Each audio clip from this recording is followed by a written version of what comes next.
Chaque matin, une alarme me tire de mes rêves.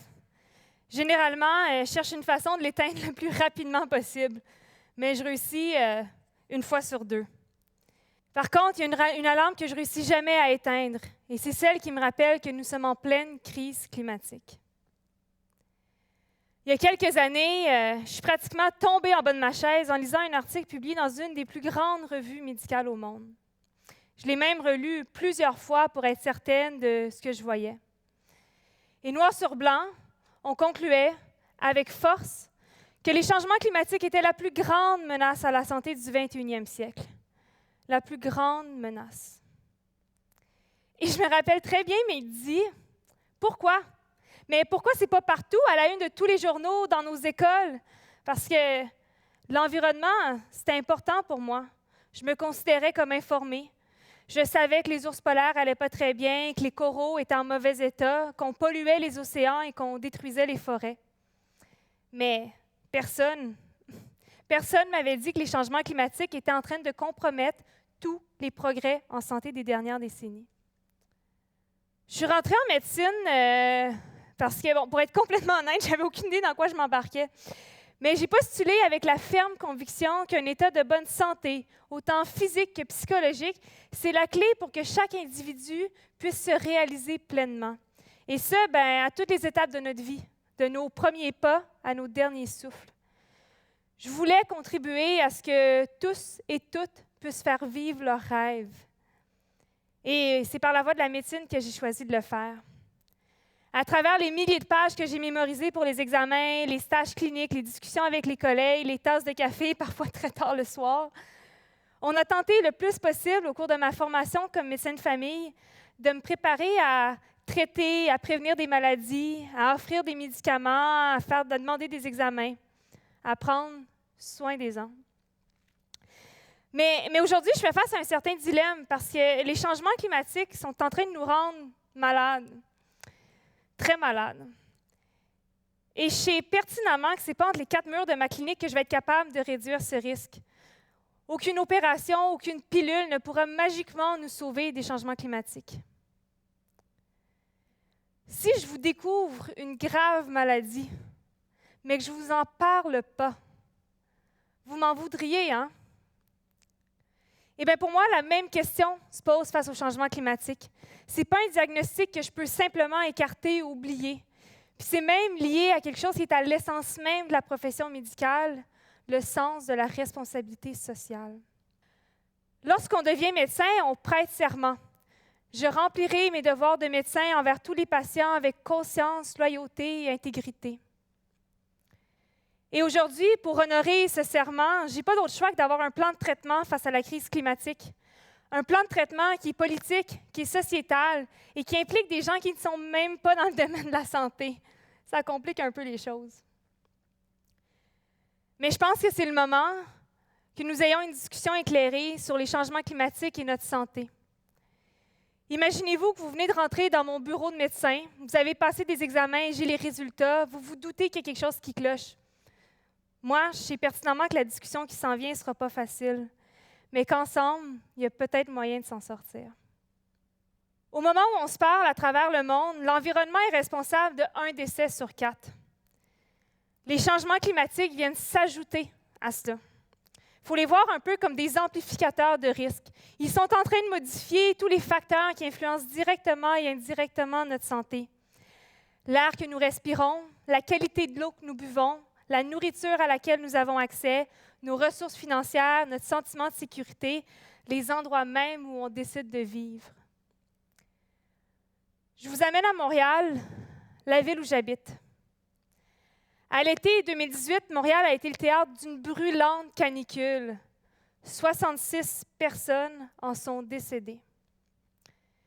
Vous faites peut-être partie des plus chanceux qui ont été incommodés quelques jours, qui ont eu la misère à dormir, mais qui n'ont pas eu besoin d'être hospitalisés pendant des longues semaines.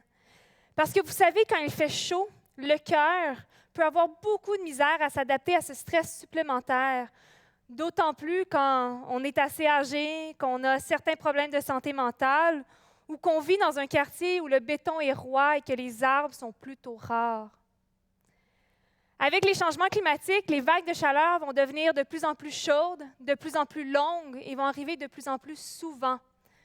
Seulement au Québec, on estime qu'elles causeront la mort de 20 000 personnes d'ici les 50 prochaines années.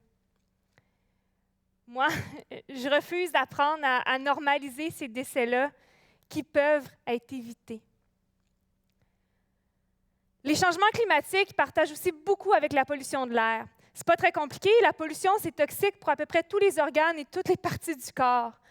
Le cœur, les poumons, le cerveau, le placenta, les vaisseaux sanguins et même les yeux. Au Canada, un pays où on se vante constamment de notre belle qualité de l'air, la pollution atmosphérique tue 15 000 personnes et coûte 120 milliards à chaque année. Ce qui rend les énergies fossiles doublement meurtrières.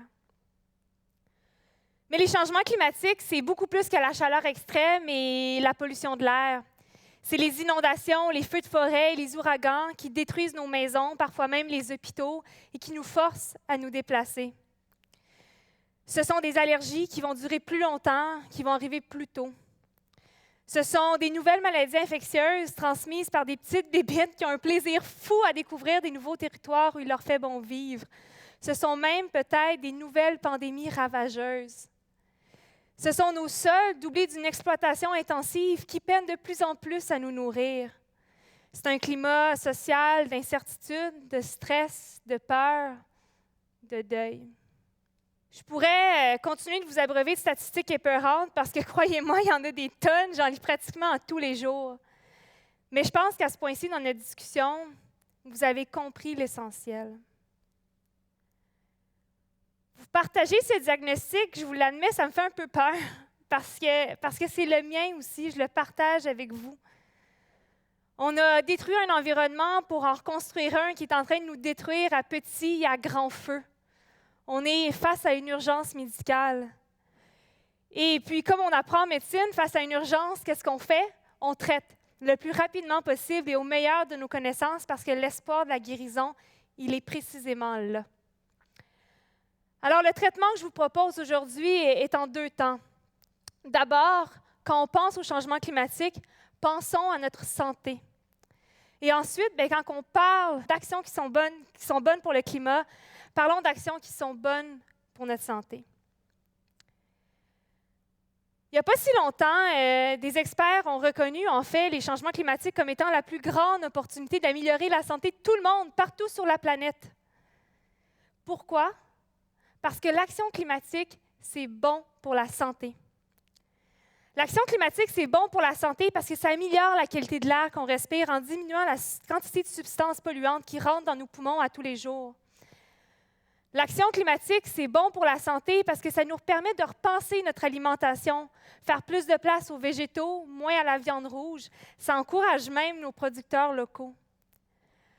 L'action climatique, c'est bon pour la santé parce que ça nous permet de s'offrir plus d'espace dans nos milieux de vie pour bouger, pour courir, pour marcher, pour faire du vélo, en donnant moins d'espace aux gros véhicules qui polluent et au béton.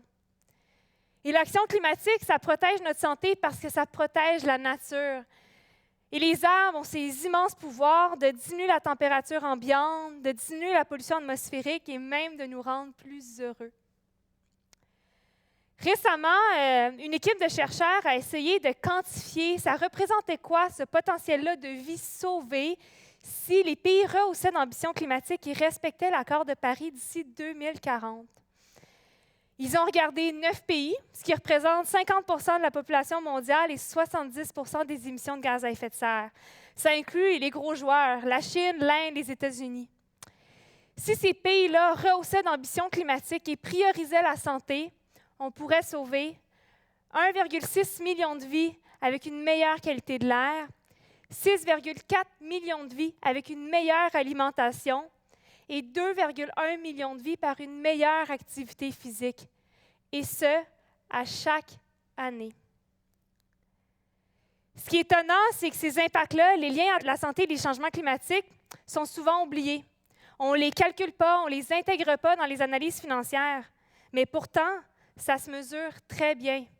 Moins de journées de travail manquées, moins de séjours chez le médecin, moins de médicaments. Ce qui est étonnant aussi, c'est que quand on les compte, ces impacts-là, bien, on se rend compte que l'action climatique, ça rapporte, puis que c'est même rentable, avec un vraiment bon taux de rendement, dans le style que vous aimeriez vraiment que la banque vous le propose.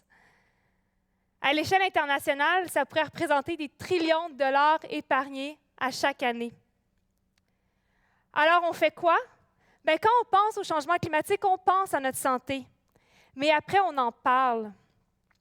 Pourquoi? Parce que le choix des mots, la façon dont on parle des changements climatiques, ça influence directement notre motivation à agir et les choix politiques qui en découlent. La littérature sur la communication climatique est fascinante, mais elle fait un peu défaut parce que très peu d'études ont regardé spécifiquement l'impact d'un choix de mots portant sur la santé. Mais pourtant, celles qui le font arrivent à une conclusion étrangement similaire. Il existe un potentiel non exploité à lier changement climatique et santé, et même à utiliser les professionnels de la santé comme messagers de confiance. La santé réussirait mieux que l'économie ou l'environnement à générer un degré plus fort d'action climatique, de volonté d'agir, et ça, même chez les gens qui ne se sentent pas concernés. Puis ça, bien, je l'ai vécu. Il y a quelques années, j'étais à Lima, au Pérou, dans une grande rencontre internationale sur le climat, l'année tout juste avant Paris. Je représentais 1 million d'étudiants et d'étudiantes en médecine et j'avais pour mandat de voir comment on pourrait intégrer la santé à ce qu'elle allait devenir l'accord de Paris. Parce qu'à ce moment-là, dans la version du texte qui circulait, la santé était mentionnée nulle part. En quelques jours, on a réussi à convaincre 5 États membres, dont certains plutôt conservateurs, à intégrer mot pour mot notre proposition à l'accord de Paris, qui est aujourd'hui l'article 109 et qui se lit comme suit. Reconnaît l'intérêt social, économique et environnemental des mesures d'atténuation volontaire et leurs retombées bénéfiques sur l'adaptation, la santé et le développement durable. À chaque fois que j'y repense, ça me donne des frissons de savoir que 3-4 étudiants en médecine ont eu cet impact-là à ce moment-là. Mais ça m'a confirmé que le traitement, il fonctionnait, que c'était le bon. Finalement, quand on la cherche un peu, on se rend compte que la santé, elle est partout. Elle nous permet enfin de voir les engagements climatiques comme des véritables opportunités, comme une opportunité de créer quelque chose de beau, tout le monde ensemble. Notre consultation médicale tire à sa fin.